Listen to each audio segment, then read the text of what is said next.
괜찮은 점수를 보여주고 있어서 그러니까 괜찮다기보다 뭔가 그래도 전보다 나아진 결과물들을 보여주고 있어서 긍정적이긴 한데 근데 이제부터가 너희들이 문제야. 그러니까 대충 한 3, 4등급 정도 이렇게 점수가 나왔다. 3등급까지 올라가는 건 가능해.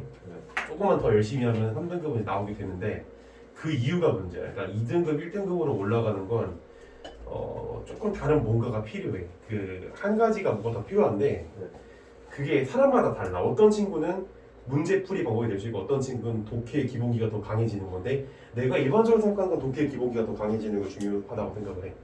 알겠지? 근데 좀 수업 듣고 나서 좀 선생님이 얘기하는 부분대로 이렇게 좀 글을 읽어보려고 노력을 해보고 있어. 기특하네. 실제로 그렇게 해서 지금 성과도 내고 있으니까 너희도 느끼지, 그지? 도움이 좀 더 되길 바라는 마음이고 어쨌든 그럼 시작을 해보자고.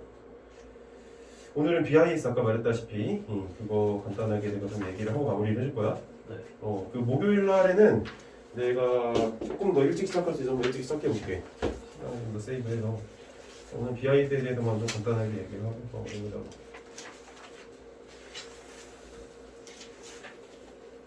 너희들 둘다 회시에는 점수를 얘기 안 해줘서 잘 모르겠고 둘 다 잘했어. 솔직히 칭찬해주고 싶으면 나는 조금만 잘해도 그러니까 수능에서 얘들아 조금 오르는 게 진짜 어려워. 이게 재수생들이 진짜 많이 느끼는 것들인데 뭐 눈물 나 점수 안 올라서. 근데 이게 지금 오늘 조금 올랐다고 막 1위 1위 할 건 전혀 아니야. 이게 또 떨어져 하라고. 알았지? 내가 여러 번 얘기한다. 떨어지게 돼 있어. 근데 그게 끝이 아니야. 또 다시 올라. 그러니까 그걸 참아야 되는 것 같아. 수능을 볼 때. 알겠어? 듣고 있지 너희 둘 다. 한다. BIS. 근데 그 뭐지? 원정이는 어차피 넌 수능만 하지만 정민이는 이제 국어 내신도 해야 되지 않아? 그렇지. 너가 이제 신석고. 너 중간이 언제 있어? 너희들? 와서 그 신석고? 4월 25일. 그럼 내신 공부를 다음 주나 이렇게 해서 좀 들어가긴 해야 될 것 같은데 다 못해도 다 다음 주. 시간 한번 잡아봐야 되겠구만. 일단 진행해보자. 이거를 오늘 다 구체적으로 지금 읽기에는 조금 오버페이스가 될 것 같긴 한데 일단 좀 하는 데까지만 볼게. 부족한 건 다음 시간에 좀 내가 보완해줄게. 자, 국제법에서 일반적으로 조약은 조금 평소보다 템포가 약간 빠를 거야. 나 원래 더 디테일하게 해주고 싶은데 조금만 양해를 부탁한다. 국제법에서 일반적으로 조약은 국가나 국제 기구들이 여기 지정된 국제 기구들이 그들 사이에 지켜야 할 구체적인 의무와 권리를 명시적으로 합의하여 창출하는 규범이며 국제관습법은 조약 체계와 관계없이 국제사회 일반이 받아들여 지키고 있는 보편적인 규범이다. 내가 오늘 이번에 이거 준비하면서 수업 준비하면서 꼭 해주고 싶었던 얘기가 뭐냐면 이거야. 그러니까 애들이 빨리 읽으려고 하잖아. 그지? 왜냐면 시간이 촉박하다고 생각을 하니까 그런 건데 이해해 준 거에 나도 그랬고 근데 나는 빨리 읽기를 너무 지향하진 않았으면 좋겠어. 뭐를 지향했으면 좋겠냐면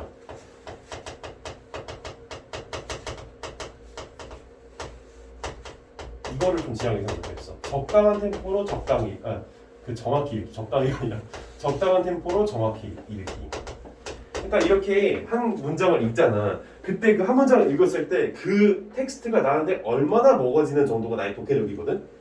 여기에선 예를 들어서 이걸 읽고 나서 뭐가 머릿속에 와닿았어야 되냐면은 조약이라고 하는 것이 의무와 권리를 명시적으로 합의하였지만 관습법 같은 경우에는 조약 체결과 관계없이 여기에 포인트가 있었어야 돼. 왜? 대조구조잖아. 대조구조 어떻게 보면. 그치? 조약에 명시적으로 규정된 것과 조약과 상관없이 일반이 받아들여지고 있는 것. 즉 이 얘기는 명시적 합의가 없다는 얘기잖아. 느껴져? 이런 텍스트적인 어떤 그런 독해력이 그러니까 이런 텍스트에 대한 독해력이 적당한 템포로 정확히 읽어주는 연습이 평소에 돼 있어야 돼.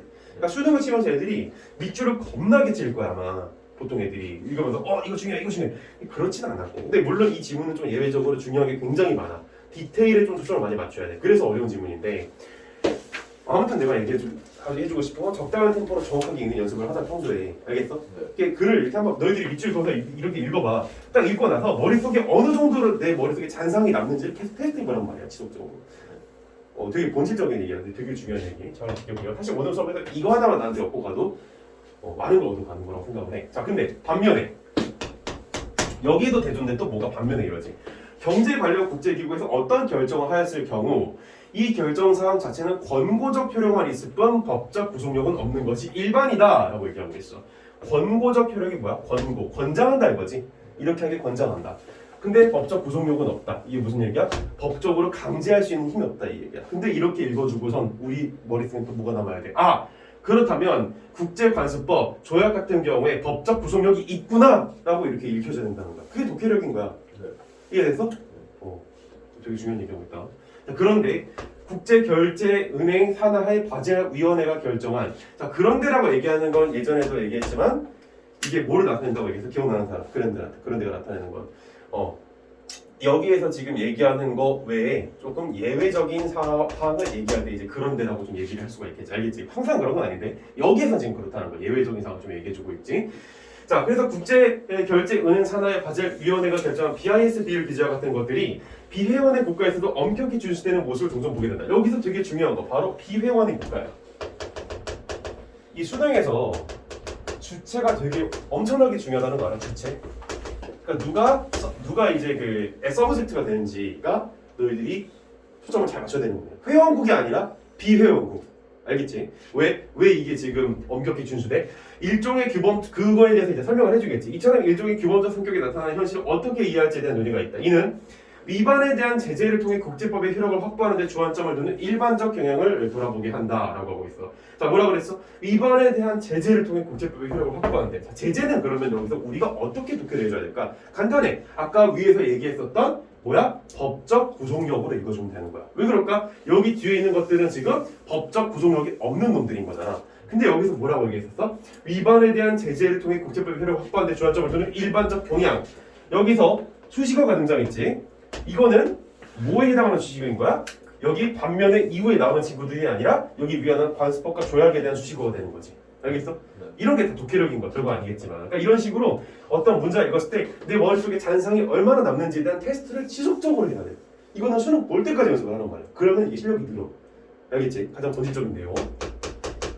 그래서 일반적 경향을 되돌아보게 한다. 자, 되돌아보게 하는 건 왜 되돌아보게 되는 거야?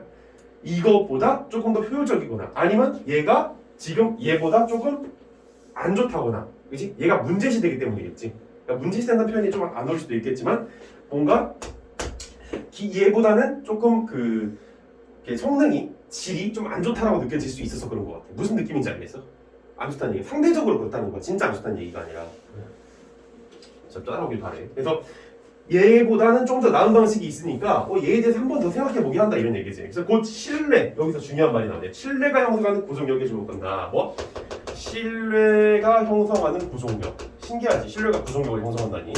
신뢰라는 건 뭐야? A란 당사자, B란 당사자가 있을 때 이 둘 사이에 거래 관계가 있을 때 얘가 얘한테 돈을 지불하고 얘가 얘한테 물건을 팔 때 여기에 법적인 어떤 명시되어 있는 규정이 없더라도 둘이 서로를 믿기 때문에 알아서 잘하는 게 신뢰인 거지. 알겠어? 그런 신뢰라고 하는 것은 이 글에서는 뭐의 대항점이 되는 거야? 바로 구속력에 대한 대항점이 되겠지. 느껴져? 이런 식으로 계속 지금 대조구조를 여기서 가져가고 있다는 거야. 오케이? 자, 그럼 문제는 뭐야? 이게 아래서부터가 이제 문제인 거지. 읽어보자고. 디테일에서 이제 얼마나 너희들이 많은 인포메이션을 여기서 가져오는가가 차이를 만들어내게 될 텐데 어려운 지문이야. 그래서 수능이 우리한테 요구하는 바가 무엇인지에 대해서 생각해 볼 수 있게 해주지. 자, BIS 비율은 은행의 재무 건전성을 유지하는 데 필요한 최소한의 자기 자본 비율을 설정하여 궁극적으로 예금자와 금융 시스템을 보호하기 위해 바젤위원회에서 도입하는 것이다 라고 하고 있어. 여기 당위를 얘기해주고 있지. BIS가 등장한 당위. 당위 중요하지. 왜 당위가 어떤 당위가 있는 거야 지금? BIS 비율에서 건전성 유지에 있는 것이지. 은행의 재무 건전성 유지. 근데 어떻게 이 재무 건전성을 판단한다라는 거야? 여기 자기 자본의 비율을 설정한다라는 거야. 자기 자본의 비율. 뭐라고? 비율. 레이시오지, 레이시오. 절대값이 아니라 상대값인 거지. 그지? 비율. 그래서 바젤위원회에서는 BIS 비율이 at least 규제 비율인 8%는 되어야 한다는 기준을 제시하였다. 이에 대한 식은 다음과 같아. 위험 가중 자산분의 자기 자본. 그러니까 자기 자본의 비율을 설정한다는 얘기가 이 자기 자본을 분자로 올리고 위험 가중 자산을 분모로 내려서 그거에 대한 100분의 1을 구하겠다 이거지. 알겠어? 그래서 이 공식을 머릿속으로 지금 이해를 하는지 여부를 좀 따지면 좋을 것 같아. 전체 자신이 가지고 있는 자산 중에서 자기 자본, 그러니까 이 은행이 어느 정도로 이런 빚들이라든지 채무를 견뎌낼 수 있는 힘이 있는지를 측정하는 기준치가 된다 이런 얘기겠지. 이해돼? 자, 넘어갈게요. 여기서 자기 자본이라고 하는 것은 이제 여기서라고 할 때 지금 여기에 지금 나와 있는 게 그 바젤 협약에서 나온 얘기들이니까 여기 바젤 2라고 하는 게 있다 보면 나오거든. 좀 결과론적인 얘기긴 한데 그럼 여기는 지금 바젤 1이었겠지, 알겠어? 네. 그래서 읽어보면 여기서 자기 자본이라고 하는 거 바젤 1이지.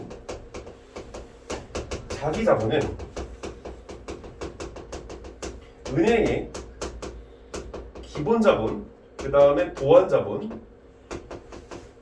그 다음에 플러스 단기 후순위 채무의 합의래.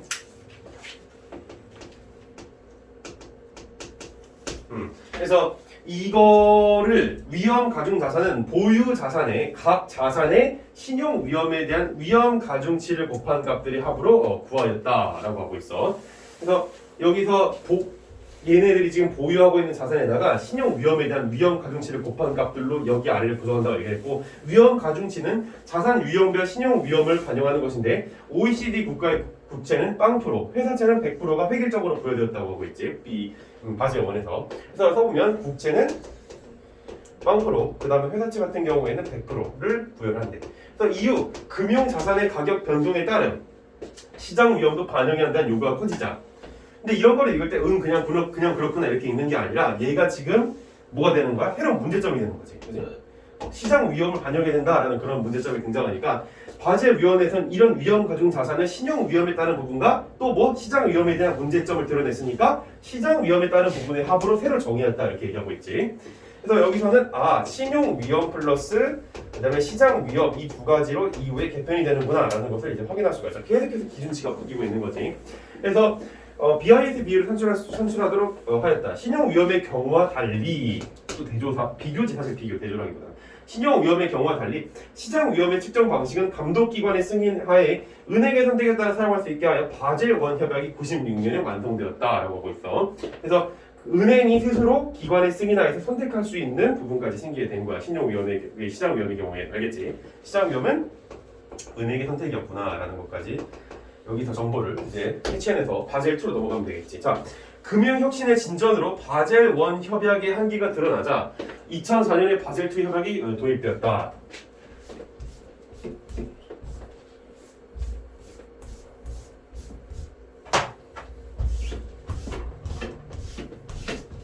자, 여기서 지금 바젤 2라는 얘기를 해주고 있는데 기존이 바젤 1이었다면 이제 바젤 2로 넘어갔지. 그럼 너희는 여기서 글을 읽을 때 어디에 포커스를 둬서 읽어야 되겠다는 생각을 해야 될까?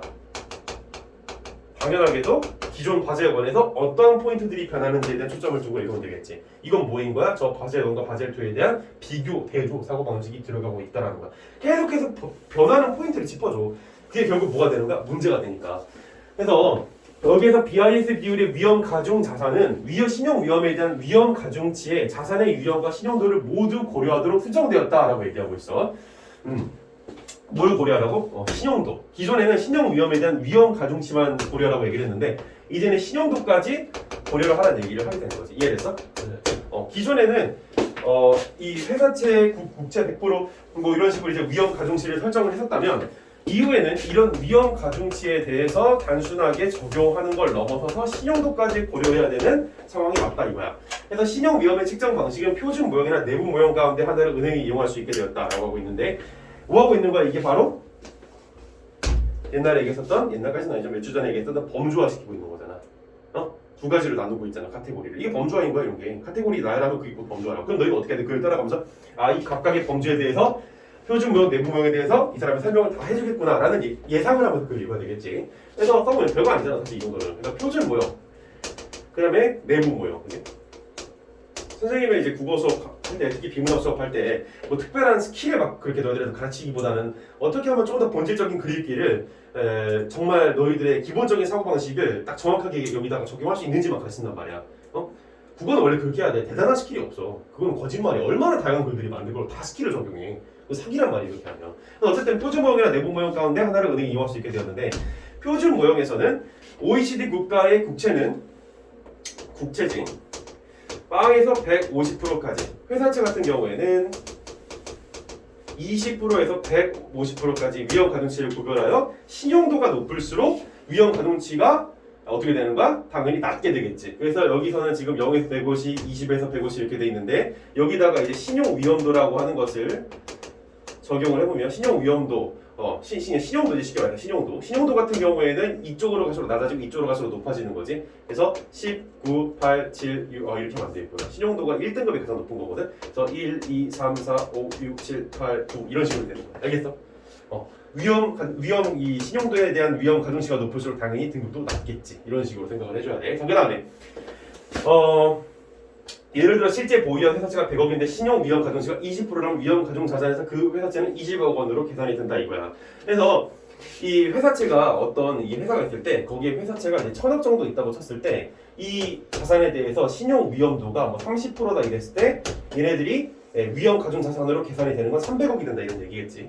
이거를 일단 표 풀 때 잘 적용을 하는지 못하는지 여부가 이제 문제를 맞추냐 못 맞추냐를 결정할 수 있었어.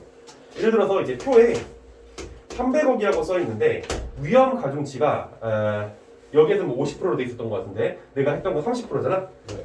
그러면 원래 가지고 있었던 회사채는 얼마가 되는 거야? 1000억이 되는 거지. 알겠어? 30% 비율을 적용하면 300억이 되는 거니까 원래는 1000억이 되는 거야. 알겠어? 이런 식으로 반대급부로 사고방식을 가져갔어야 된다는 거야. 네. 별건 아닌데 이런 기본기적인 게 애들이 문제를 풀 때 흔들리는 거지. 왜? 자꾸 빨리 풀어야 된다 감각을 가지니까. 그러니까 내가 뭘 얘기하는 거야? 적당한 속도로 정확히 읽기 연습을 계속 하자라는 거야. 근데 그런 걸 알려주는 좋은 지문이야. 자, 그래서 계속 가보면 여기까지 했고 내부 모형 나오지 이제. 카테고리 범주를 나눠놨으니까 당연히 내부 모형에 대해서 이제 또 얘기를 해줘요. 내부 모형은 은행이 선택한 위험 측정 방식을 감독기관에 승인하여 그 은행이 사용할 수 있도록 하는 것이다. 이건 아까 전에 시장 위험도 반영하고 비슷하지. 그치? 바젤 원 협약에서. 그래서 이 내부 모형이라고 하는 건 시장 위험도 반영하고 좀 비슷하구나라는 것을 확인할 수가 있었어. 내가 뭐라 그랬어? 바젤원 바젤 들고보면서 비교해줘. 그러니까 뭐가 공통점이고 뭐가 차이점인지 보자. 이건 뭐였던 거야? 그나마 좀 공통점이었던 것이지. 알겠어? 자, 그래서 또한 감독기관은 필요시 위험 가중 자산에 대한 자기 자본의 최저 비율의 규제 비율을 어떻게 하라? 초과하라. 아까 같은 경우는 어떻게 하라 그랬어? 기억나? 아까 같은 경우에는 여기 맨 위에 나오지만은 8%만 되면 되는 거야 무조건. 알겠어? 그러니까 8%랑 똑같이 되는 거지. 그러니까 여기서는 8%. 근데 여기 아래에서 보게 되면은 어떻게 하라고? 저런 최저 자기 자본 비율을 어떻게 하라고? 초과하라고. 그러니까 예를 들어 8%였다 그러면 그보다 더 높아야 된다는 얘기겠지. 알겠어? 그래서 뭐 한다고? 경직된 기준을 보완하 보자. 그러니까 싹 8%만 되면 다 인정을 해주는 거니까 은행이 8%만 되면 다 인정해. 근데 야 어떤 기관에선 야 9%, 어떤 기관에선 그러니까 어떤 은행에선 10%, 어떤 은행에선 11% 이런 식으로 유동성 있게 그 위험 가중 자산의 최저 자기 자본 비율을 조금 조정하려고 노력했다 이런 얘기. 이건 뭐가 되는 거야? 저기에서의 이제 저것과의 차이점이 되는 것이야. 알겠어? 이해돼? 자, 그래서 최근에는 바젤 3 협약이 이제 또 발표가 됐다 그러지. 여기까지는 바젤 2였고 이제 바젤 3. 바젤 3 보게 되면은 바젤 3 협약이 발표되면서 자기 자본에서 아까 자기 자본 이거 공식 기억나? 기본 자본, 보완 자본, 단기 후순위 채무 합이었는데 저 맨 끝에 있는 단기 후순위 채무가 어떻게 되었다고? 제외되었다지. 이거 제대로 포착했어 얘들아? 시험 볼 때? 제대로 포착 못했다면 좀 안타까운 거야. 이거 되게 중요한 이제 그 인포메이션이었어. 그래서 또한 위험 가중 자산에 대한 무슨 비율? 기본 자본의 비율이지. 자, 이것도 차이점이야. 그러니까 위험 가중 자산이 있었을 때 거기에서 차지하는 자기 자본의 비율이 아닌 거지. 자기 자본의 일부인 뭐? 기본 자본. 그래서 자기 자본의 일부인 기본 자본의 이제 비율이 몇 프로? 뒤에 보면 6%라고 그러지. 그래서 6%를 초과한데 아니면 6%랑 똑같은 데인데 6%가 그냥 되게 최소 6%, at least 6%가 되게 하는 거. 알겠지? 6% 이상이 되면 되는 거지. 그래서 자기 자본의 손실 복원력을 강화할 때 복원력을 강화했다는 게 뭘까? 조금 더 기준을 낮춤으로써 빨리빨리 회복할 수 있게끔 도와주는 기준을 만들었다 이런 얘기인 거야. 그게 와닿으면 뭐 간단해. 넘어가자. 이처럼 새롭게 발표되는 바젤 협약은 이전 협약에 들어있는 관련 기준을 개정하는 효과가 있다. 자, 이제 마지막 여기지. 그래서 오늘 여기까지 읽고 문제 풀고 마무리할 건데 자, 바젤 협약은 우리나라를 비롯한 수많은 국가에서 채택할 제도하고 있대. 현재 바젤 위원회는 28개국의 금융 당국들이 회원으로 가입되어 있으며 우리 금융 당국 2009년에 가입하였다. 하지만 중요하지. 우리나라 가입하기 훨씬 항상 이런 하지만 그러나라는 초점을 항상 잘 맞춰줘. 왜냐면 그 뒤에 나오는 게 문제가 되는 확률이 항상 높으니까.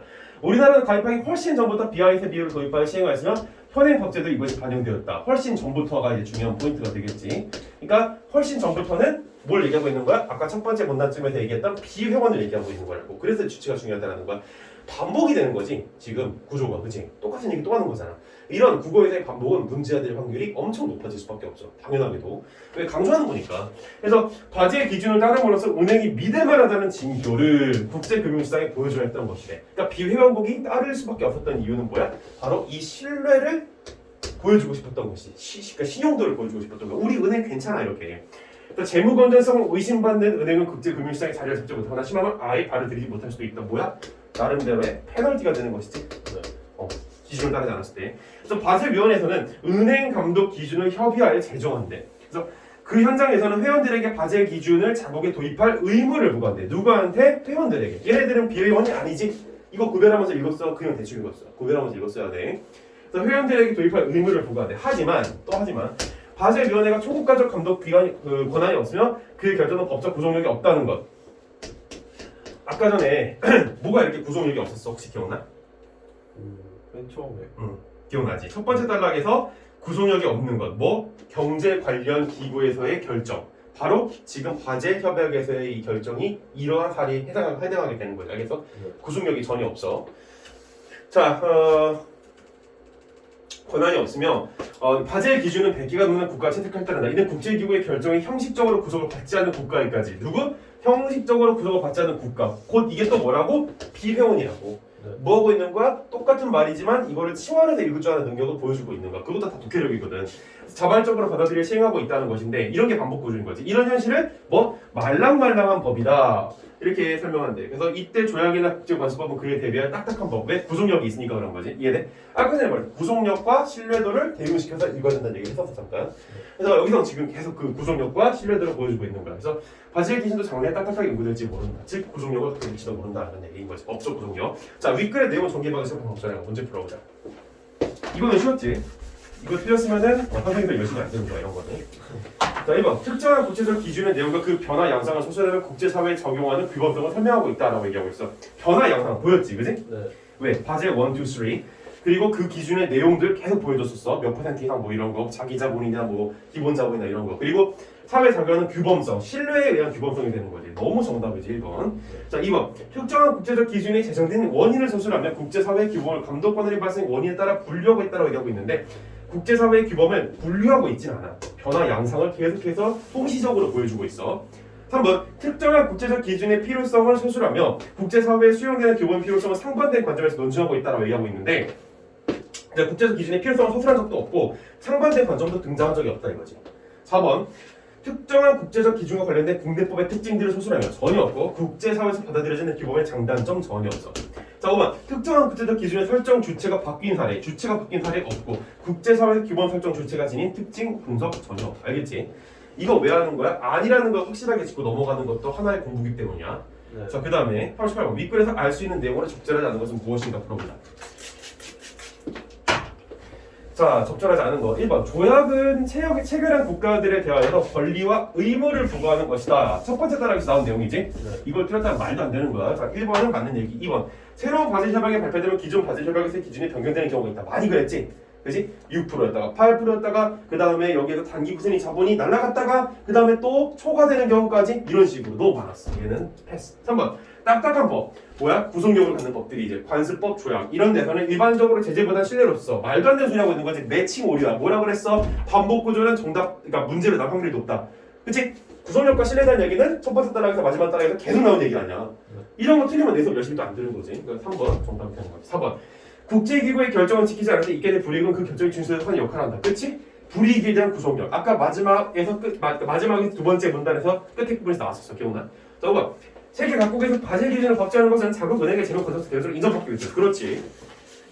자, 여기까지는 쉬웠을 거야. 이제부터가 짜증나기 시작하지. 39번. BIS 비율에 대한 예를 적절하는 것은 바젤 1 협약에 따르면 여기 보유하고 있는 회사채의 신용도가 낮아질 경우 BIS 비율은 낮아지는 경향이 있다라고 얘기하고 있어. 자, 회사채의 신용도가 낮아져. 그러면 BIS 비율은 낮아진다. 이거 뭘 얘기하고 있는 걸까? 공식에 대한 얘기를 하고 있는 거지. 그지? 네. 자, 회사채의 신용도가 낮아져. 그럼 뭐가 올라가? 위험 가중치가 올라가겠지? 자, 위험 가중치가 올라가면 분모가 커져? 분자가 커져? 당연히 분모가 커지겠지. 자, 분모가 커지면 BIS 비율은 낮아서 높아져? 낮아지겠지. 그러니까 얘는 맞는 얘기네. 그지? 2번 바젤2 협약에 따르면 각국의 은행들이 준수해야 하는 위험 가중자산 대비 자기 자본의 최소 비율은 동일하다가 아니라 뭐라 그랬어? 이 경직된 기준을 보완하고자 했다는 얘기 나오잖아. 이게 근거야. 그래서 이건 틀린 얘기지. 3번 바젤2 협약에 따른 보유하고 있는 OECD 국가의 국채를 매각한 뒤 이를 회사채에 투자한 다음 BIS 비율이 항상 높아진다고 그랬는데 아까 전에 기억나 이거? 0에서 150%, 20에서 150%였어. 기억나? 근데 여기서 국채가 0에서 20% 사이에 있는 거 기억을 해봐. 근데 그걸 또 갖다가 회사채에다 매각을 해. 그러면 회사채가 무조건 20% 이상이잖아. 혹시라도 이상이 있었던 게 뭐 10. 근데 여기다가 했을 때 위험 가능성 20으로 변하면 그건 당연히 BIS 비율은 낮아지겠지. 이해돼? 이해 안 되더라도 내가 좀 빠르기 때문에 지금. 3번 틀린 얘기. 4번 바젤2 협약에 따르면 시장 위험의 경우와 마찬가지로 감독기관의 승인하여 은행이 선택할 사용할 수 있는 신용 위험. 아까 내가 했잖아. 공통점 무조건 무죄로 나온다고. 이런 거. 공통점 차이점. 포인트가 있단 말이야. 그러니까 이것도 틀린 얘기. 너희들은 항상 이렇게 글쓴이가 중요시 여기는 게 뭔지 포인트만 계속 따라가면 돼. 근데 그 포인트는 생각보다 비슷해. 맨날 대조, 비교, 아니면 공통점, 차이점 이런 거란 말이야. 변하는 거. 그런 거 초점 맞춰주면 너희도 오늘 느꼈겠지만 웬만하면 3, 4등급 이상으로 올라올 수밖에 없는 거지. 물론 다 3등급 이상으로 올라가야 될 거고. 5번 바젤3 협약에 따르면 위험 가중자산 대비 보완 자본이 최소 2%는 되어야 보완된 BIS 비율 규제를 은행이 준수하는 6%도 6%. 진짜 헛소리네. 자, 40번이 제일 어려웠지. 40번 맞춘 사람 없지. 자, 6교를 참고할 때 있어? 보기에 대한 반응을 적절하지 않은 거지. 자, 이거 보기 읽을 때 여기를 조금 더 잘 읽어주시면은 그래도 문제 풀 때 조금이나마 더 도움이 되지 않았을까 싶은 생각은 들어. 애들이 이거 문제 풀 때 뭐 다 그런 건 아닌데 빨리 풀려고 이거 대충 읽고 표만 겁나 열심히 보는 애들이 있어. 걔네들이 다 틀려 진짜로. 혹시 여기서 그런 학생이 있었다면 좀 반성하도록 하고. 자, 각 은행이 어느 해 말에 발표한 자기 자본 및 위험 가중 자산 아래 표와 같대. 일단 알겠어. 자, 여기 보면 자기 자본 이거지 분자가 되는 거. 그래서 분자가 되는 영역은 여기. 그 다음에 위험 가중치를 발생한 산출한 위험 가중 자산 분모가 되는 영역이지. 오케이? 각 은행은 OECD 국가의 국채와 회사채만의 자산들을 보유했으면 바젤2 뭘 따른다고? 바젤2를 바젤1이 아니라 저기지. 바젤2를 따른대. 이거. 그래서 협약의 표준 모형에 따라 무슨 모형? 표준 모형. 국채 20에서 150, 회사채 20에서 150. 0에서 150. 그래서 이 모형을 따르는데 그래서 이때 회사채에 반영된 위험 가중치는 50%래. 회사채에 반영된 위험 가중치는 50%. 20에서 150 사이 맞지? 그래서 그 이외의 자본 및 자산을 모두 무시한다. 자, 여기서 첫 번째로 이제 계산 들어가야 되는 거 뭐야? 회사채. 왜? 회사채에 대한 위험 가중치가 50%라고 그랬잖아. 그럼 원래 회사채가 얼마가 있는 거야 지금? 얘기해 볼 수 있는 사람. 원래 회사채는 지금 얼마가 있는 거야? 600억이지. 50% 적용한 거니까. 알겠어? 이런 식으로 이제 문제를 이해하고 들어가면 이제 쉽게 풀려. 1번. 각 은행이 공시한 BIS 비율은 바젤 위원회가 제시한 규제 비율을 상회하겠군. 자, 일단 계산해 보자. 1100, 300, 400이니까 1000억이지? 1000억. 그 다음에 50, 20, 40 더하게 되면 얼마가 되는 거야? 지금 여기서 바젤2에서 이거 다 더하는 거 맞지? 그러면 70, 110. 그래서 110억이니까 11%가 되겠네. 여기다 곱하기 100 했을 때. 그러면은 몇 프로 이상이 되면 된다고 그랬어 아까 전에 여기서 8%였나 그지? 네. 그러니까 이것도 이거 맞는 얘기지. 자, 2번 각 은행의 보유 중인 회사채의 위험 가중치가 20%였다면 얘가 20%였대. 그러면 150이 10%가 되는 거네. 그지? 그러면은 얘가 이제 20%였다고 그랬을 때 1,500억이 되는 거잖아. 오케이? 그럼 BIS 비율은 공시된 비율보다 높았겠군이라고 이렇게 얘기를 하고 있어.